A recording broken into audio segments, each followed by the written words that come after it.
chers amis, bonjour et bienvenue sur ma chaîne pour une nouvelle escapade aérienne.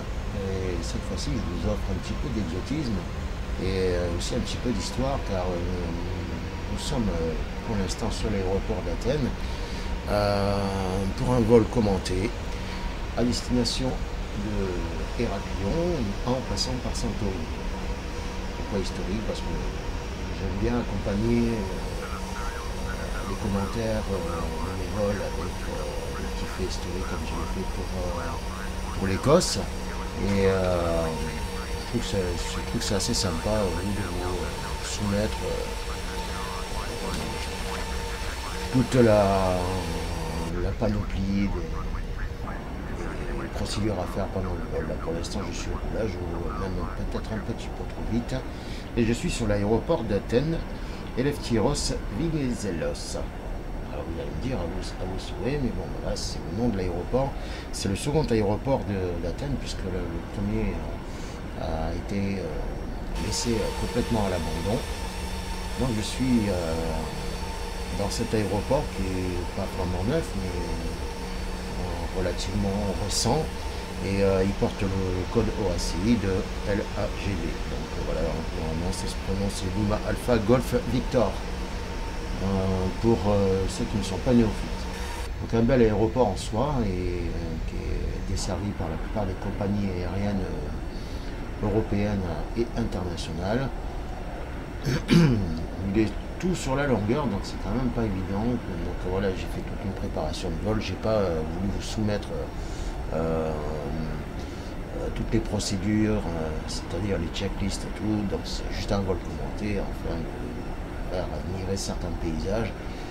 Car les scènes que j'ai rajoutées, les scènes que j'ai rajoutées de Santorini et celle de Héraclion est assez exceptionnelle et relativement fidèle à la réalité. Moi qui ai souvent, quand j'étais en formation chez Corsair, souvent fait des vols sur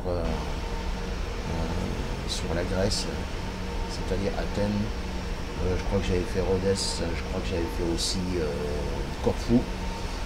Santorini, je ne me suis jamais posé. Et par contre, oui, Héraclion, je crois que je l'ai fait 2 fois. Enfin, j'ai fait 2 vols sur Héraclion quand j'étais steward. Enfin, ici, nous ne sommes pas sur la compagnie aérienne Corsair où j'ai fait ma formation. Nous sommes sur ma petite compagnie aérienne virtuelle qui s'appelle Occitania.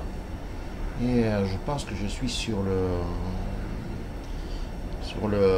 Alpha November, pas Alpha November, Golf Alpha, pardon, qui porte la ville du Vigan. Donc, c'est une petite compagnie aérienne que j'ai créée, j'ai fait les repeintes, ça je vous expliquerai comment on fait, enfin, sommairement, c'est quand même assez compliqué.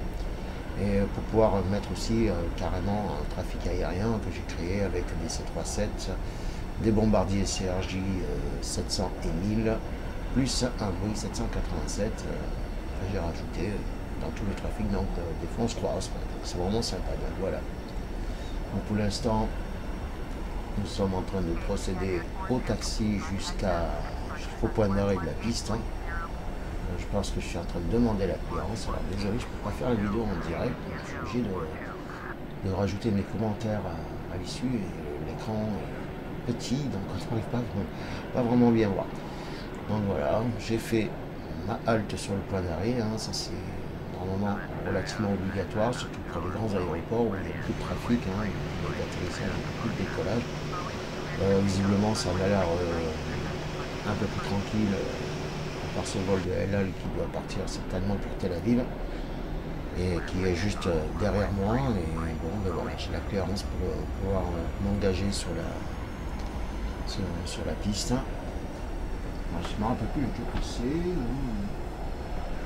Je crois que c'est pas trop. Enfin bon, peu importe. Vous allez voir, le décollage est assez impressionnant parce qu'on va survoler une partie des Cyclades. Et sachez que la Grèce, hormis le fait qu'elle est rattachée à l'Europe, est constituée de milliers d'îles. C'est assez impressionnant et je peux vous dire que c'est vraiment un très très beau pays. Donc voilà, ça avance prudemment. On va s'axer correctement sur cette piste. Donc je suis à bord d'un 737, hein, c'est un moyen courrier avec une capacité de entre 160 et 170 passagers, enfin suivant les configurations des compagnies aériennes. Et il est capable de couvrir à peu près 3000 km d'une traite. Et il est relativement facile à piloter, hein, je trouve même qu'il est plus facile à piloter que l'Airbus. C'est pour ça que la plupart du temps je vois en 737, pas le max. Hein. Donc voilà, bon, écoutez, je me suis axé sur la piste. Hein. Je regarde si tout est ok. En vérité, je suis en train de faire ma checklist. Hein. Ce qu'on appelle la checklist before take-off. Et c'est parti. Voilà. Donc je check si je suis 80 nœuds. Donc ça s'annonce hein, dans la procédure. Là, j'arrive. 80 nœuds. Ça va pas tarder. Voilà. Là, je suis en vert. Et rotation. Ça, c'est ce que dit c'est ce que disaient les équipages. Je rentre le train, donc je n'ai plus besoin. Et c'est parti. Direction Santorini. Donc regardez, vous avez une belle vue sur l'aéroport d'Athènes. Moi, je ne vais pas tout vous soumettre le vol, hein, parce que j'ai rien que pour aller à Santorini, je pense qu'il y a 35 à 40 minutes. Donc j'ai un peu raccourci et je me suis juste occupé j'ai juste filmé ensemble les phases d'atterrissage, les phases de décollage et également sur l'aéroport d'Héraklion. Et bon, en somme, Flight Simulator, les scènes sont quelque peu basiques. J'espère bien avoir le 2020 parce que là, ça sert carrément de l'image réelle. Hein, c'est-à-dire, quand on arrive à Marseille, ça sera Marseille tip-top avec. Là, je pense qu'il va falloir une très très bonne bécane pour pouvoir installer ce fameux Flight Simulator 2020 qui va sortir à la fin de l'année. Donc vous voyez, hein, c'est complètement moucheté d'îles hein, sur petites et grandes. Entre autres, il y a Rhodes, il y a Skiathos. Qu'est-ce qu'il y a encore au fond? Enfin, il y a tout plein. À nous, notre destination finale, ce sera Santorini. Bon voilà, même au niveau de la mer, c'est pas terrible. Parce que,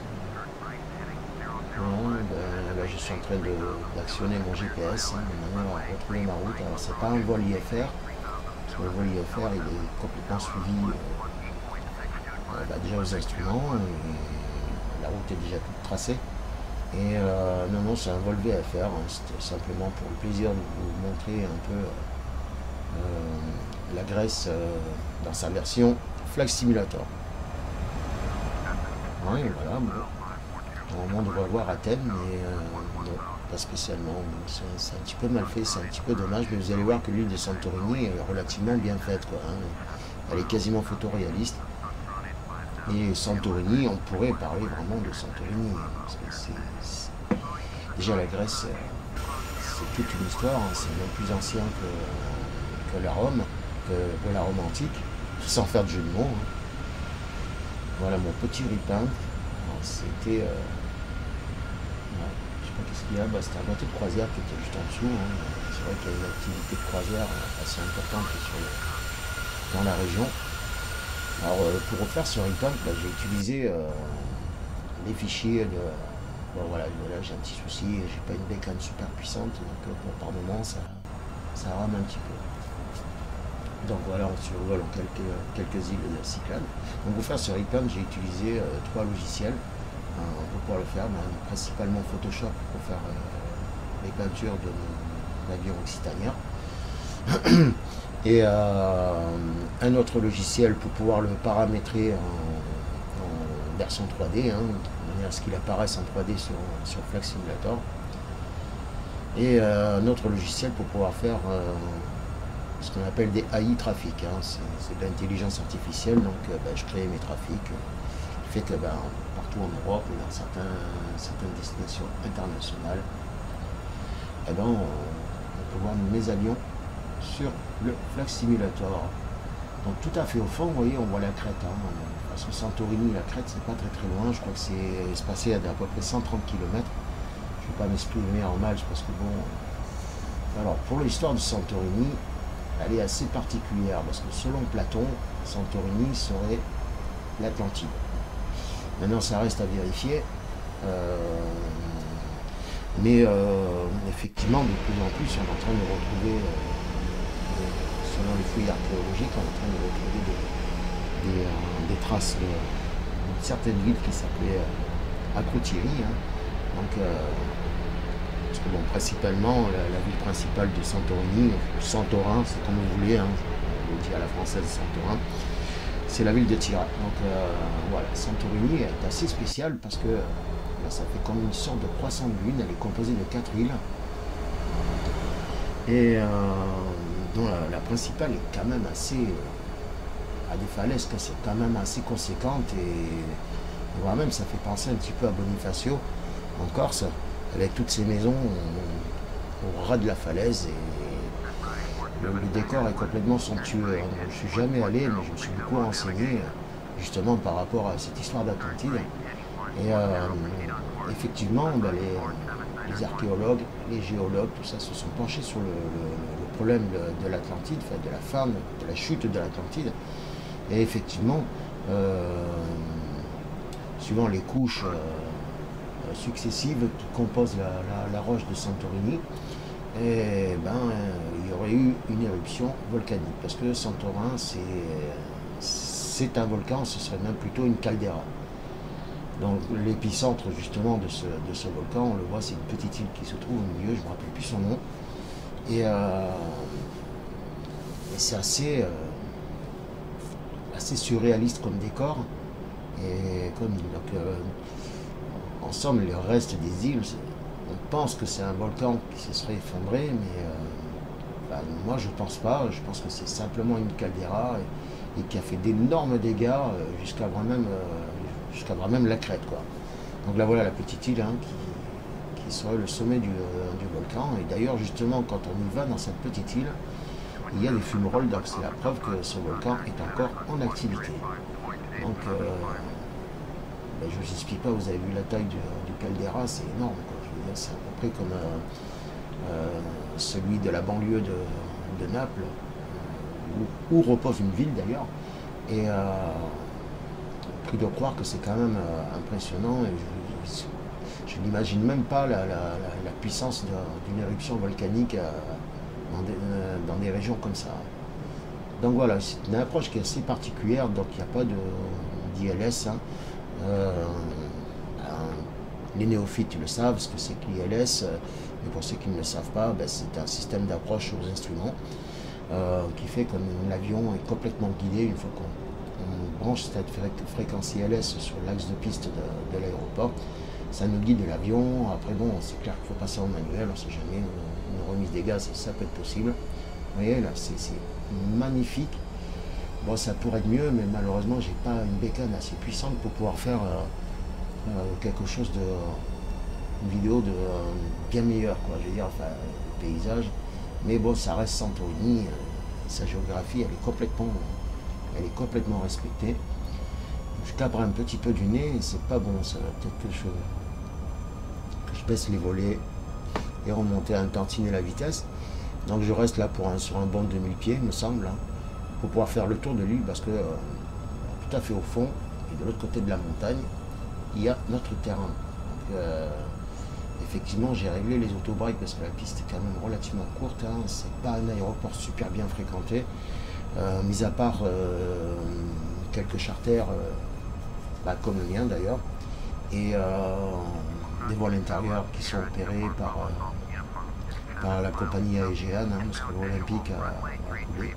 D'ailleurs, même sur le vieil aéroport d'Athènes, il y a un 747 de la Olympic Airways, qui est resté à l'abandon. En fait, tout l'aéroport est à l'abandon. Sauf qu'on n'est pas sur Athènes, on est sur Santorini. Et voilà, un bon petit virage. Donc voilà, c'est une réduction des gaz. Hein, donc on vole à peu près à 180 nœuds pour faire cette approche gentille. Par contre, voilà, petit bémol, pas mal de vent dans la région. Voilà, donc il y avait pas mal de vent. Je me suis pris, vous allez voir, à l'atterrissage, c'était assez folklorique parce que je me suis pris des bons crosswinds, un petit port. Je peux vous dire, je connais un petit peu mieux la crête que l'aéroport de Tir. Donc L'aéroport porte le nom, enfin le code OACI de LGSR, hein, c'est-à-dire Lima Golf Sierra Romeo. Et donc c'est comme ça. Bon, il y a des codes, ce qu'on appelle des codes AITA. Ça, c'est ce qu'on trouve souvent quand vous prenez l'avion sur vos valises. Hein, c'est un petit code. Voilà. Et le code OACI, ben, ça concerne réellement les terrains d'aviation. Et les aéroports sont désignés sous la forme de 4 lettres. Voilà. Donc en l'occurrence, c'est ce que je viens de dire. Tira, ben c'est Sierra, ça finit par Sierra Romeo. Et oui, je disais qu'à Santorini, ben, on a trouvé les restes d'une ville qui serait appelée Akrotiri. Bon, maintenant, je ne sais pas si ça a rapport avec Tira, mais ce serait quand même, ça aurait été quand même une ville assez vaste, parce que chaque fois qu'on creuse le sol sur cette île, donc voilà, selon Platon, si je le disais, selon Platon, ce serait les restes de l'Atlantide qui se seraient effondrés il y a 1600 avant Jésus-Christ quand même. Voilà, donc ça remonte à très loin. Et voilà, notre aéroport. Un petit virage va s'imposer, parce qu'il y a quand même du relief sur cette montagne. Je pense que ça doit taper dans les 300-400 mètres d'altitude quand même.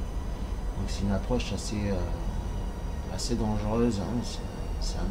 Ça fait penser un petit peu à celui de Gibraltar. J'ai vraiment galéré pour me poser, parce que c'est un des aéroports les plus dangereux au monde par rapport aux rochers, justement, tous ces courants ascendants, tout ça, parce que ça, il faut prendre en compte. Donc, j'ai tombé les volets. Là, je vais me mettre en finale. Et ça bouge un petit peu, il y a un petit peu de vent. Et le virage est quand même assez beau, mais je pense que j'ai un petit peu loupé le coche. Donc il va falloir que je me reprenne. En somme, j'étais plutôt impressionné par cette montagne là, qu'on va longer d'ailleurs, avant de se reprendre. Ah, c'est pas un super grand aéroport, comme je le disais. Hein. Vous allez voir, le terminal est vraiment tout petit. Voilà, donc voilà, je vais me reprendre, tourner l'attitude. Donc je me fixe simplement sur mon GPS. Voilà. J'ai sorti les trains, les volets sont tombés à fond. Je tourne de l'attitude, je prends ça secoue un peu, voilà. Ça secoue un petit peu. Et ça, vous allez voir, mais c'est quand même pas évident de se poser sur ce terrain. Et voilà, donc je reprends un peu le coche, coup de palonnier, bam bam bam, bam bam bam, bam bam, touchdown. Voilà, touchdown n'est pas très bien réussi. Donc c'est un coup de palonnier que j'ai essayé de redresser sur l'axe de la piste. Et désolé, autant que moi, c'est la toute première fois que je me pose sur ce terrain. Sur Crète encore, je le connais, même s'il n'y a pas d'ILS. Le système d'ILS, je le connais. Donc il n'y a aucun problème. J'ai moins de problèmes pour le faire. Ça, c'était un peu comme pour Saint-Martin. Saint-Martin, c'est pareil. J'avais mieux amorcé. Je me pose même maintenant en 747, en utilisant le 747, plutôt que les petits avions. Alors, bon, c'est pas Saint-Barth non plus. Saint-Barth, une petite piste qui dure, qui est longue de 400 mètres. Donc, c'est que des petits avions. Ah, c'est marrant ce petit pain de rocher là. Je trouve sur le côté, je ne sais pas ce que c'est, mais je sais qu'il y a des hôtels qui sont pas loin. Il n'y a pas assez passionnant de passer des vacances à côté d'un aéroport, même si le trafic n'est pas très important. Bon, au moment où je bégaye, c'est pas grave, je suis pas un très bon orateur. Voilà, c'est une île qui est assez spéciale parce que malgré qu'elle soit volcanique, on voit bien des couches calcaires sur la... C'est très sec. Et vous avez vu, le terminal est vraiment petit. Hein, il n'y a même pas de passerelle télescopique, rien du tout. Ça donne sur des habitations juste en face. Bon, là-bas, tout à fait au fond, je crois qu'il y a une série de Canadair qui ont dû baser sur place pour intervenir sur des éventuels incendies. Voilà, donc c'est une ancienne piste, alors je ne sais pas, mais elle n'est plus opérative, donc on peut plus s'en servir, et bah, elle me sert de taxiway pour pouvoir rejoindre le parking. Donc bon, même si c'est un parking assez spécial, il faut faire un demi-tour et se présenter devant les portes. Donc au roulage, il faut faire attention quand même, parce qu'il ne faut pas oublier que la vitesse est limitée à 25 nœuds. Si on arrive un peu trop fort, c'est un petit peu difficile de gérer la chose. Voilà, c'est le super grand terminal de Tira, Santorini. Il n'y a pas un seul avion, à part les Canadair qu'on a vu au fond. Tout se passe bien. Nous avons récupéré quelques passagers pour un vol qui n'a même pas duré 20 à 25 minutes, donc c'est pas énorme. Mais je vais pas voler non plus à très haute altitude. Donc je pense qu'à 10 000 ou 15 000 pieds ça suffira pour le second vol. Donc je me gare correctement, ensuite voilà, je me redresse un petit peu, et hop, bizarre, attention à ne pas avoir de extension du moteur, ouverture des portes, on pose tout et on reprépare la seconde escale. On met les freins, paf, on éteint les moteurs, on éteint les loupiottes, en l'occurrence les bins. Alors c'est les lumières rouges qui se trouvent au ventre de l'avion et sur le dos de l'avion, c'est pour signaler, c'est pour signaler quand on est en vol, parce que ça clignote. Et de deux, on les active au moment où l'avion va être en phase de roulage et tout, donc pour avertir surtout le personnel au sol que bon, j'avais oublié d'éteindre les strobos. Les strobos se voient très très loin. D'ailleurs, faites l'expérience quand vous levez le nez sur la nuit étoilée, quand ça voit que ça clignote, mais c'est surtout les strobos qu'on voit, ils se voient des kilomètres à la ronde. Voilà, bon, pourquoi j'avais pas mis la pédale. Et nous voilà repartis. Cette fois-ci à la direction d'Héraklion. Donc je me sers toujours de cette ancienne piste qui ne sert à rien pour pouvoir décoller. Donc on va faire tout un contour de l'île. On va faire une belle boucle en ce moment. Donc le roulage, c'est pareil, c'est une opération assez délicate. On en profite déjà d'une pour faire cette checklist. Ça aussi pour savoir si les relais sont tombés. En l'occurrence, au décollage, on est à 5. D'abord 1, 3, 5. Et les lumières pour terminer, si tout est OK.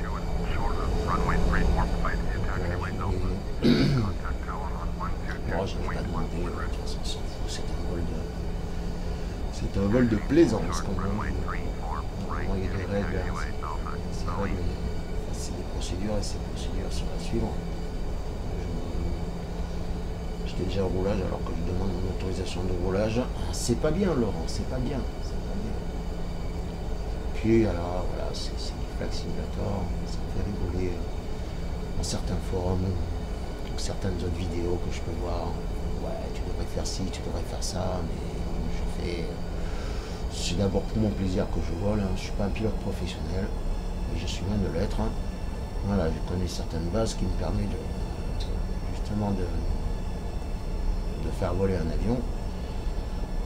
Mais bon, c'est en somme, je me sers du 737 de base de Flight Simulator et il manque pas mal d'éléments. J'ai essayé d'installer un PMDG, mais le 737, c'est vrai que efficace, on peut se servir du FMC. Le FMC, c'est l'ordinateur de bord, on peut paramétrer son vol et tout. Donc c'est bizarre. Je ne sais pas si ce doublé de piste existe, mais je ne sais fichtrement rien. En attendant, bon, je pense pas que je vais m'arrêter au point d'arrêt. Alors on va le marquer. on va le marquer pour justement marquer le coup. Hein. Voilà, donc j'allume mes phares d'atterrissage, j'allume mes strobos et je demande. Voilà. Ouais, pas besoin. Allez, hop, on y va. J'ai un petit verre de raki qui m'attend en arrivant à Héraclion. Donc voilà, deuxième vol à destination. Bon, il n'y aura pas tout le vol. Je suis sur la 3-4R, c'est-à-dire piste orientée à 340 degrés. On runway 34 right. Et placé sur la droite. Quoi. Voilà. Donc à mon avis, je sais pas, il doit servir le piche, j'en sais rien. Je suis jamais allé à Santorin. Allez, c'est parti. On met les gaz à 40%. Surtout pour habituer les moteurs à la pleine puissance. Et puis on passe à 90%. Voilà. On met jamais la patate hein, sur les manettes des gaz. Pas très conseillé pour les moteurs et c'est pas très bon. Donc on met en général à 90. Donc je pense que vous avez remarqué, mais j'avais mis à 250 au niveau de la vitesse. Mais bon, logiquement, quand on a le FMC, voilà, on a fait notre petit VR et notre petit VR, rotation. On passe en V2, on rentre les trains. Et voilà. Donc c'est vrai que ça manque un petit peu de peps. Hein, parce que la scène, elle devrait être plus jolie que ça quand même. Bon, je pense que ça manque un petit peu de FPS au niveau du graphisme. Alors que j'ai quand même une GeForce, une carte graphique assez super au top, mais voilà, c'est 960 GeForce. Fox c'est le donc on le voit, hein, je mets une manche, c'est le décollage c'est fait en manuel, on passe pas directement en auto, en automatique. Il faut attendre qu'on soit à peu près à 2530 pieds pour pouvoir le faire. C'est juste une phase importante quand même. Bon, c'est facile le décollage que l'atterrissage, mais c'est une phase quand même importante. Il faut faire attention, surtout quand on se trouve dans des terrains où les montagnes et tout. Justement, Innsbruck, c'est le cas. Innsbruck en Autriche, c'est un des aéroports les plus dangereux au monde. Mais je crois que j'en ai fait pas mal de tentatives avant de pouvoir me poser correctement dessus. Et maintenant, une fois que j'ai pratiqué plusieurs fois, je peux même aller pas faire. Mais ça reste néanmoins surprenant parce que c'est même pas une vallée, c'est un ballon. On fonce complètement dans le ballon, on passe au-dessus de la ville, surtout quand on se pose sur la ville, je crois. Et croyez-moi que c'est quand même assez flippant. Ça c'est pareil comme Hong Kong. C'est un aéroport, des fois je m'amuse à me poser dessus. Donc voilà, comme j'ai dit, j'ai fait toute la boucle sur Santorini, la manette de gaz se réduit automatiquement, parce que là je suis passé en auto. Donc je sais pas si j'étais en train de régler mes autobreaks, mais bon, la piste est quand même plus longue à Héraclion, donc voilà, je pense qu'il y a moins de problème pour freiner, mais en général on peut les mettre. Voilà ce fameux croissant, c'est unique, vraiment super. La scène elle est vraiment jolie aussi. Je sais que Gérode aussi en photoréaliste. Enfin, le simulateur de base, c'est pas terrible, il a fallu rajouter un mode de ce qu'on appelle des add-ons où déjà j'ai rajouté Global, c'est des scènes qui sont Orbix, pardon, qui essayent plus ou moins d'améliorer la qualité du terrain, hein, là où on se trouve. Hein. Je trouve que c'est quand même pas mal, c'est joli, vous voyez, j'ai mis un petit écran sur le côté, mais on a suivi mon avion dans son évolution. On ne va pas voler trop haut. Les nuages sont simulés Rex, hein, c'est un logiciel qui permet de régler la texture des nuages, hein, qui sont quand même relativement basiques sur le Flight Simulator de base. Et voilà. Alors ça c'est un truc que j'adore, c'est quand j'arrive sur Héraklion, on voit les belles montagnes, hein, c'est une île qui est quand même assez longue et assez grande. Et bien sûr, par rapport à ce que je disais tout à l'heure du mythe de l'Atlantide de Platon, je parlais de la ville d'Akrotiri et on fait de suite référence et des similitudes avec la Crète. Hein, donc beaucoup des peintures rouges dans les intérieurs des maisons et qui étaient, comment dire, de la civilisation minoenne. Les Minoennes, c'est une civilisation qui est peut-être même plus ancienne que celle d'Athènes, enfin, et de l'ensemble de la Grèce.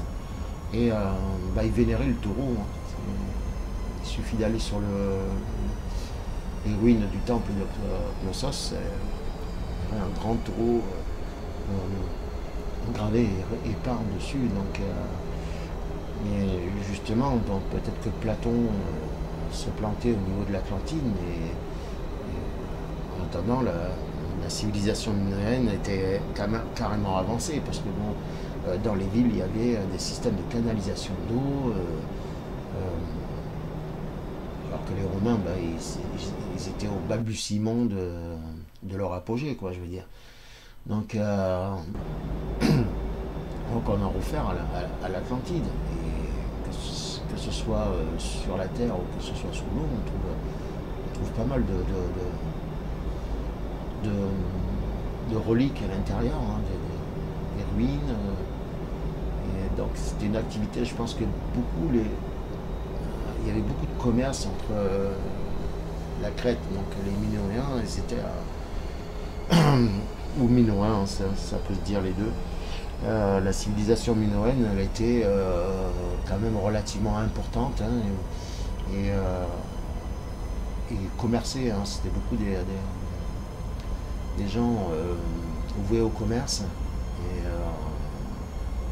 je pense qu'il y avait beaucoup d'échanges entre Santorini et la Crète. Je ne suis pas super doué en histoire, mais bon, c'est un peu que je connaisse, et puis j'ai pas envie de développer parce que bon, je préfère vulgariser la chose. Donc voilà, pour revenir à mon vol, c'est une approche que j'adore parce que déjà d'une, il n'y a pas d'ILS, donc c'est tout au manuel. Pour l'instant, je suis en automatique parce que j'essaie de conserver une certaine altitude, une certaine vitesse. Et j'aime bien cette petite île, c'est une espèce de rocher là qui doit traîner dans l'eau. Et bon, par contre, l'aéroport d'Héraklion, c'est un peu le foutoir. Je me souviens, je crois que je l'avais dit dans une autre vidéo concernant un vol que j'avais fait entre Nice et Héraklion. Les places de parking, c'est bon, au niveau de la mer, c'est pas tip top quand même. On a l'impression qu'on se croirait dans les Caraïbes alors qu'on n'est pas dans les Caraïbes. Approche sur Héraklion, qui lui a le code OACI LGIR, hein, c'est-à-dire Lima Golf Indiana Romeo. Voilà. C'est assez particulier. La région est quand même relativement venteuse aussi. Hein. À Santorini, on s'est pris quelques bons crosswinds. Donc je check tout. C'est important de faire sa checklist before landing. Et c'est une île intéressante. Hein. Franchement, je vous suggère d'y aller. Ce sont des gens merveilleux. C'est pas le chou. C'est assez spécial aussi comme mentalité. Hein, parce que presque à la limite, ils se disent pas grecs. Hein, voilà, donc, ils sont crétois avant tout. Voilà, c'est la descente, pas aux enfers, la descente sur l'aéroport d'Héraklion. On peut dire les deux, Héraklion, Héraklion. Et je me suis posé peut-être, ouais, je crois 2 fois, je me suis posé sur Héraklion. fait 2 vols quand je travaillais, quand j'étais en formation en stage chez Corsair, j'ai fait 2 vols sur Héraclion. Ce qui m'a permis un petit peu de voir très vite fait des choses intéressantes de l'île. Alors il y a une poisson que je vous suggère de voir, c'est le rapis, ça c'est énorme, fait à base d'amandes, c'est énorme. Bon, la scène de Héraclion est un peu lourde parce que à l'extrémité à l'autre bout de l'aéroport c'est la ville et par moments ça rame un petit peu. Voilà, donc on le voit, hein, c'est saccade au niveau des images. Alors, celui qui veut me faire un beau cadeau, ben, qui m'offre un beau gamer, pardon, c'est en anglaise. Je pense que j'ai la clairance pour me poser sur le terrain. Ah, c'est impressionnant, j'adore me poser sur ce terrain, puis j'adore l'île, j'adore la culture, enfin j'aime tout de la Crète, de la Grèce aussi, hein, par la même occasion. Et faites l'expérience, si vous n'avez jamais été en Grèce, que ce soit Skiathos, Rhodos, tout ça et tout, vous allez voir, c'est super beau, quoi. Je veux dire, quand on survole les Cyclades, je trouve que c'est magnifique. Donc une approche assez particulière parce qu'il y a un petit peu de relief juste devant le terrain. Bon, c'est pas Madère parce que bon, j'essaierai de publier une vidéo sur Madère, mais vous allez voir que Madère c'est vraiment très spécial et c'est hyper dangereux, quoi. Je veux dire, en somme, c'est un aéroport qui a été bâti sur la falaise, quoi. Je veux dire, c'est un porte-avions. Ouais. Il y a même la route qui passe en dessous. Et quand on fait l'approche sur la piste, on rase carrément les collines, c'est impressionnant et c'est tout le temps venteux, c'est un truc de fou. Donc, je suis parti un petit peu en crabe, donc je pense que j'ai un bon vent de travers là, donc j'essaie de rattraper le coche un petit peu à coup de palonnier, un petit coup de avec le volant. Le manche à balai, c'est le manche, hein, c'est juste un manche comme un manche à balai, alors que dans les avions les avions civils, c'est plutôt un volant. Donc, sauf pour les Airbus, que là c'est carrément un yoke, c'est un joystick. Belle approche, mais bon, moi je me donne une note de 6 sur 10 quand même, parce que par rapport au papy qui est allumé, c'est 4 lumières blanches, alors je devrais être un peu plus bas pour entamer cette approche, mais bon, je ne suis pas assez rapide, je pense. Parce que j'ai bien réduit la vitesse à 142 ou 140 nœuds. Donc je vais faire un... Voilà, il y a du vent. Voilà. Ah, il a été méchant. Ah, je plains les passagers derrière. Ça a été relativement méchant. Et nous voici sur le terrain d'Héraclion, on est dans le golfe Indiana Romeo. Et voilà, je vais demander gentiment de quitter cette piste, hein, parce que je ne suis pas tout seul. Hein. Sachez que j'ai rajouté du trafic aérien, j'ai plus de 300 à 400 compagnies aériennes différentes dans le monde entier. Donc il fait que ça rend déjà plus réaliste le vol. Hein. Alors de dire ouais ben ça va, je vole pas tout seul, je suis pas tout seul dans le ciel. Mais il y a beaucoup de terrains, enfin beaucoup de compagnies aériennes sur divers terrains dans le monde entier. Et voire même jusqu'à avoir ce qu'on appelle l'aviation générale, c'est-à-dire les jets privés, les petits avions Cessna. Enfin, voilà. Alors vous allez voir que c'est quand même assez spécial comme aéroport. Ah, je me rappelle quand j'avais fait la première escale sur Héraclion, il fallait slalomer entre les avions, les voitures de service et tout pour aller rejoindre le terminal, hein, histoire juste d'aller boire un café. Parce que par moment une fois je suis resté une journée et deuxième fois ça a été du rapide. Et je suis gentil dans mon roulage. Je cherche ma place de parking. Il y a beaucoup d'activités charter hein, sur la crête, hein, donc ouais, forcément. Bon, malheureusement, on voit un avion de Thomas Cook. Thomas Cook a coulé, mais bon. Moi, je les garde lorsque ça fait un petit peu de mouvement sur le terrain. Là, je regarde British Airways là-bas au fond. Ah non, c'est pas Thomas Cook. C'est la compagnie roumaine Bluebird. Désolé, autant pour moi, mais je sais que Thomas Cook, ils opéraient très souvent sur le terrain. Donc je pense que ça vaut cette compagnie roumaine Bluebird, mais bon, je sais qu'elle est toujours active, toujours en activité. Vous avez vu, c'est un peu le foutoir, quoi. Le terminal est un petit peu vieilli, quoi. Ça serait pas mal que le gouvernement grec puisse faire quelque chose, parce que c'est vrai qu'il a vraiment vieilli le terminal. Mais bon, ça reste un petit peu son charme, ça c'est comme dans les îles des Caraïbes. Je me rappelle quand je m'étais posé à Melville une fois pour aller. Je devais aller à Barbados et en somme, c'est l'avion, il a fait 3 ou 4 escales avant d'arriver à Barbados. Quand on a atterri sur Melville, qui est sur l'île de la Dominique, hein, pas la République dominicaine, la Dominique, ça a son charme. Voilà, ça a son charme. C'est une espèce de petite bicoque qui sert d'aéroport. Donc là, il faut faire attention parce que bon, ça reflète vraiment la réalité. Ça va, il n'y a pas trop de monde sur le parking. J'ai quand même de la place pour me garer. Alors, en l'occurrence, j'utilise quasiment jamais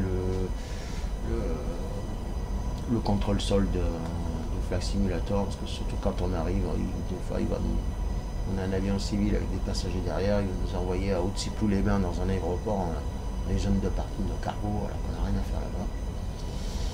Mais bon, hein, moi je vous dis, la scène d'Héraclion, elle est très fidèle à la réalité.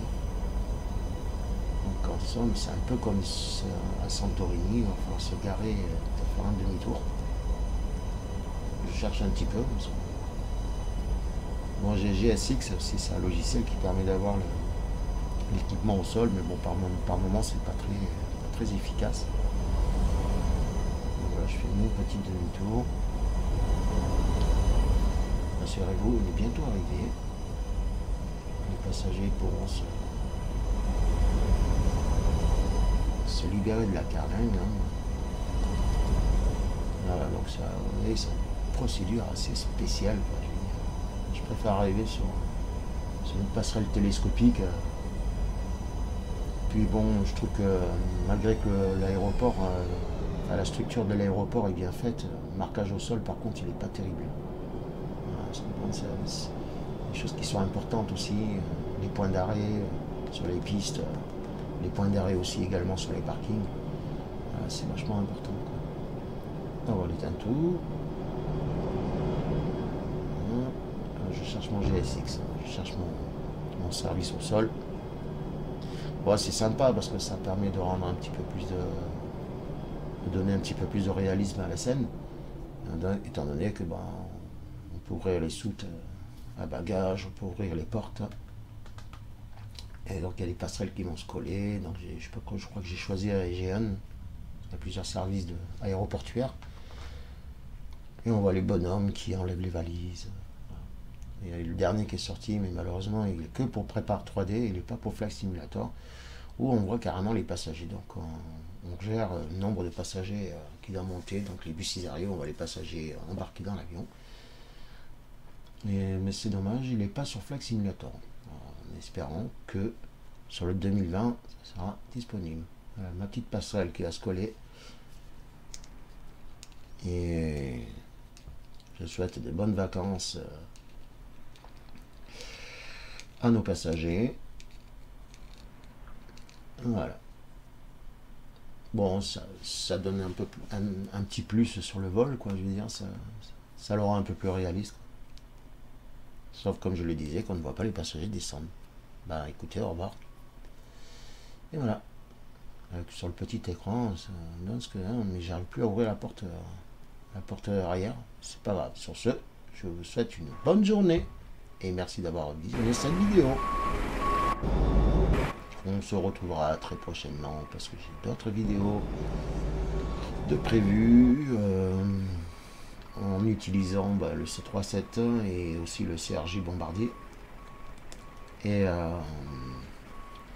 peut-être que je ferai d'autres vols sur Rhodes, sur d'autres terrains, puisque j'ai téléchargé de nouveaux aéroports. Je vous souhaite à tous et à toutes une excellente journée. Au revoir.